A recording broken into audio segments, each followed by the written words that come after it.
Hello everyone, গতি অধ্যায়ের Jessore board 2026 সালের সৃজনশীল প্রশ্নের সলভ ক্লাসে তোমাদের স্বাগতম।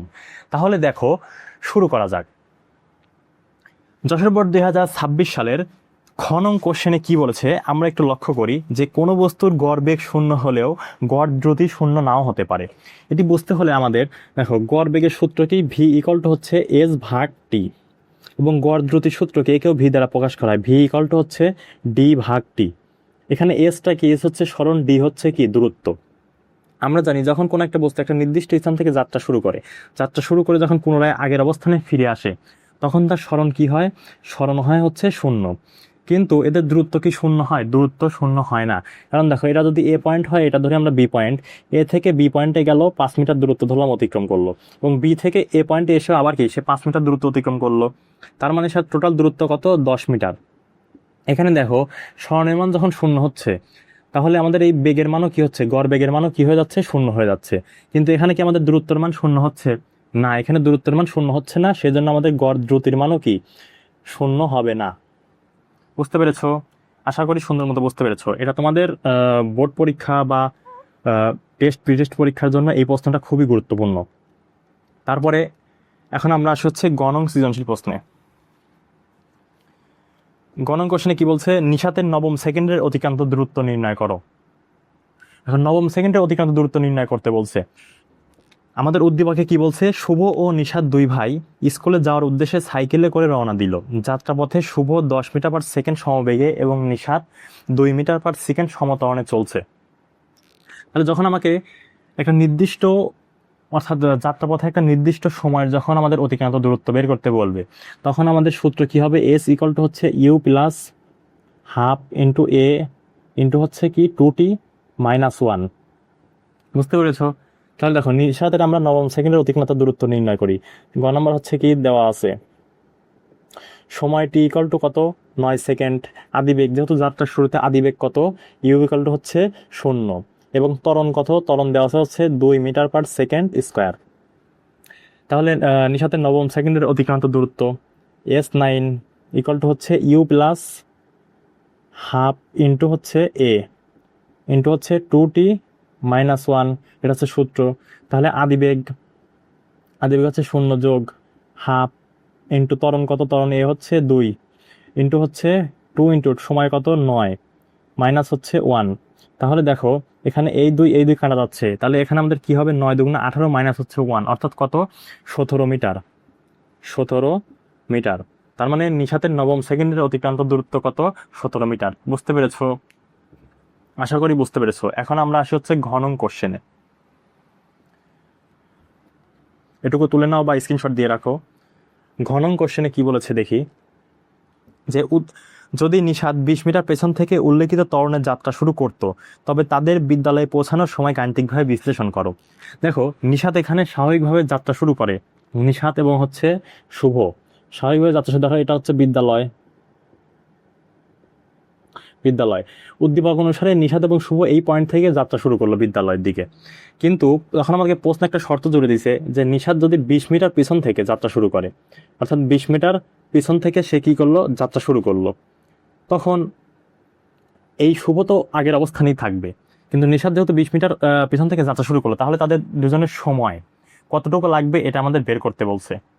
তাহলে দেখো, প্রথমে আমরা কি করব, প্রথমে আমরা হচ্ছে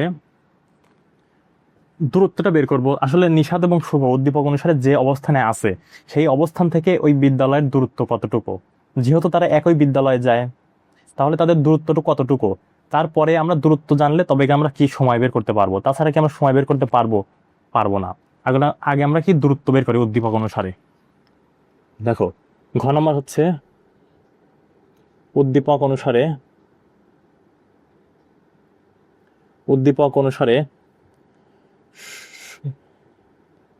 শুভর অতিক্রান্ত দূরত্ব হচ্ছে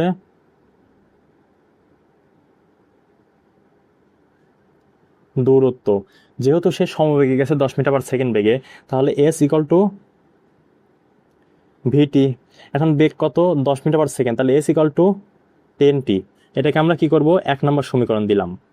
তারপর এখন নিশাতের ক্ষেত্রে, নিশাতের অতিক্রান্ত দূরত্ব, নিশাতের অতিক্রান্ত দূরত্ব। যেহেতু নিশাত 2 মিটার/সেকেন্ড ত্বরণে গিয়েছে, তাহলে এস ইকুয়াল টু হচ্ছে UT plus half A T square. এখন দেখো এস ইকুয়াল টু আদিবেগ তো শূন্য, তাহলে শূন্য গুণন হচ্ছে টি, কত হয় শূন্যই, তাহলে শূন্য যোগ হচ্ছে হাফ। ত্বরণ কত, দেখো নিশাত উদ্দীপকে লক্ষ্য করো, নিশাত 2 মিটার/সেকেন্ড ত্বরণে গিয়েছে, তাহলে 2 ইন্টু হচ্ছে টি স্কোয়ার। তাহলে এই দুই কি হচ্ছে, কাটা যাচ্ছে, তাহলে এস ইকুয়াল টু টি স্কোয়ার। এখন উদ্দীপক অনুসারে তারা তো একই স্থান থেকে একই বিদ্যালয়ের দিকে গমন করছে, তাহলে তাদের দূরত্ব সমান। যেহেতু তাদের দূরত্ব সমান, সুতরাং এদের দুজনের কি দূরত্ব সমান, দুজনের যেহেতু দূরত্ব সমান, দূরত্ব সমান, দূরত্ব সমান, অর্থাৎ এদের অবস্থান থেকে বিদ্যালয়ের দূরত্ব দুজনেরই কি সমান। তাহলে এইটা ইকাল টু এইটা 1 নম্বর সমীকরণ ইকাল টু 2 নম্বর সমীকরণ, এর দূরত্ব ইকাল টু হচ্ছে এর দূরত্ব। তাহলে দেখো টি স্কোয়ার ইকাল টু কত, 10t। তাহলে একটা টি কাটা যাবে, তাহলে কি থাকে, সুতরাং টি ইকাল টু হচ্ছে 10 সেকেন্ড, অর্থাৎ 10 সেকেন্ড সময় লাগে এই দূরত্ব থেকে যেতে। অর্থাৎ এই নির্দিষ্ট দূরত্ব থেকে উদ্দীপক অনুসারে ওই বিদ্যালয়ে যেতে দুইজনেরই কি 10 সেকেন্ড সময় লাগে। তাহলে এখন দেখো আমাদের এখন দূরত্বটা বের করতে হবে, তাহলে কতটুকু দূরত্ব আমাদের টার্গেট, তো আগে মূলত প্রথমে এইটাই যে আমরা দূরত্ব বের করব। তাহলে সুতরাং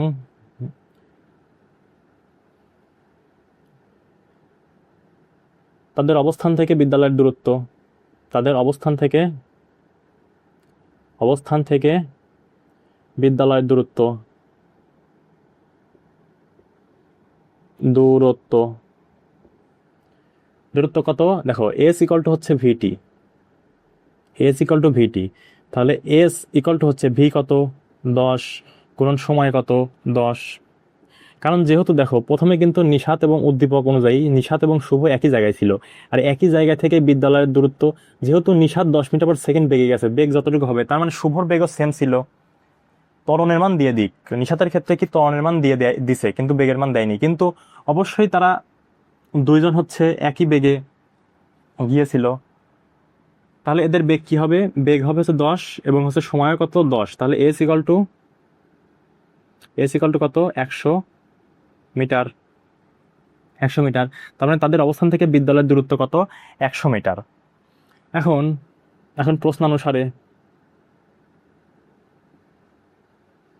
আমরা প্রশ্নের শর্ত আগে দেখব, যে শুভ তো আগের অবস্থানেই আছে, শুভ আগের অবস্থানে, তাহলে শুভর অবস্থান থেকে বিদ্যালয়ে যেতে কতটুকু সময় লাগবে, যেহেতু শুভর কোনো অবস্থানের পরিবর্তন কিন্তু হয়নি, তাহলে শুভর কিন্তু এই 10 সেকেন্ড সময় লাগবে, কারণ এদের দুজনের দূরত্ব সমান, তাহলে এদের দুজনেরই কি উদ্দীপক অনুসারে 10 সেকেন্ড সময় লাগছে।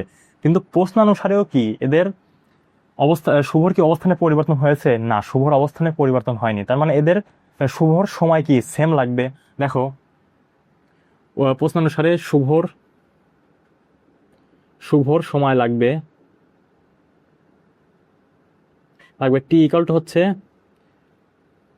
এস ভাগ হচ্ছে ভি। তাহলে দেখো এস কত, এস হচ্ছে 100 মিটার মোট দূরত্ব, দেখো ডিভাইড বেগ কত, শুভ দেখো 10 মিটার/সেকেন্ড বেগে গিয়েছে, তাহলে টি ইকুয়াল টু কত, 10 সেকেন্ডই হবে, তাহলে শুভর কত ওই 10 সেকেন্ড সময় লেগেছে। তারপর নিশাতের ক্ষেত্রে কি হবে, দেখো নিশাতের সময় লাগে, নিশাতের সময় লাগে, নিশাতে যেহেতু 2 মিটার/সেকেন্ড তো অনেক গিয়েছে, তাহলে দেখো S equal to U T plus half A T square. এখন দেখো নিশাত কিন্তু 20 মিটার/সেকেন্ড, মানে 20 মিটার পেছন থেকে সে কি করছে, বিদ্যালয়ের দিকে রওনা দিয়েছে, তাহলে 20 মিটার/সেকেন্ড থেকে যদি রওনা দেয়, তাহলে শুভ থেকে বিদ্যালয়ের দূরত্ব কত ছিল, 100 মিটার। 100 মিটার, কিন্তু সে যেহেতু আরো 20 মিটার পিছনে গিয়েছে, তার মানে নিশাতের থেকে এই বিদ্যালয়ের দূরত্ব কত হবে, 120 মিটার। 120 মিটার, তাহলে সরণ কত, নিশাতের থেকে ওই বিদ্যালয়ের সরণ বা দূরত্ব কত, 120 মিটার। 120 গুণন হচ্ছে আদিবেগ শূন্য, টি হচ্ছে তাহলে 0 গুণন টি শূন্যই হবে, যোগ দেখো হাফ, ইন্টু এ কত, ত্বরণ কত, ত্বরণ হচ্ছে 2 মিটার পার সেকেন্ড, ইন্টু হচ্ছে কত, টি স্কোয়ার। তাহলে এই দুই কি কাটা যাচ্ছে, তাহলে আমাদের কত হচ্ছে 120 ইকুয়াল টু হচ্ছে টি স্কোয়ার, টি স্কোয়ার। তাহলে দেখো এটা যদি রুট করি আমরা, T equal to root over of 120 square, এই পাশে এসে রুট হয়ে যাবে। তাহলে দেখো এটা ক্যালকুলেশন করো, রুট ওভার অফ 120কে ক্যালকুলেশন করলে কত হয়, 10.95, অর্থাৎ টি ইকুয়াল টু কত, টি ইকুয়াল টু হচ্ছে 10.95 সেকেন্ড। তার মানে নিশাত যেহেতু 20 মিটার পেছন থেকে অগ্রসর হয়েছিল, তাহলে তার অবশ্যই একটু সময় বেশি লাগবে শুভর চাইতে। তাহলে শুভর লাগে কত সেকেন্ড, শুভর লাগে আছে 10 সেকেন্ড সময়, এবং নিশাতের লাগে কত, 10.95 সময়। তাহলে তাদের সময়ের পার্থক্য কত, সুতরাং তাদের সময়ের পার্থক্য তাদের সময়ের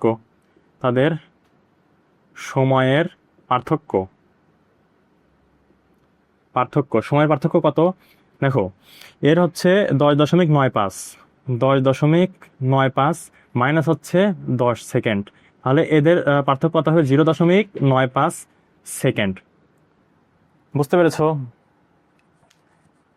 আশা করি তোমরা সুন্দর মতো বুঝতে পেরেছো। তাহলে প্রথমে আমাদের অবশ্যই টার্গেট থাকবে যে আসলে শুভ এবং নিশাত উদ্দীপক অনুযায়ী যে অবস্থান আছে, সেই অবস্থান থেকে ওই বিদ্যালয়ের দূরত্ব কতটুকু। কারণ যখনই আমি দূরত্বটা বের করতে পারবো, তখনই আমি সময়টাও বের করতে পারবো।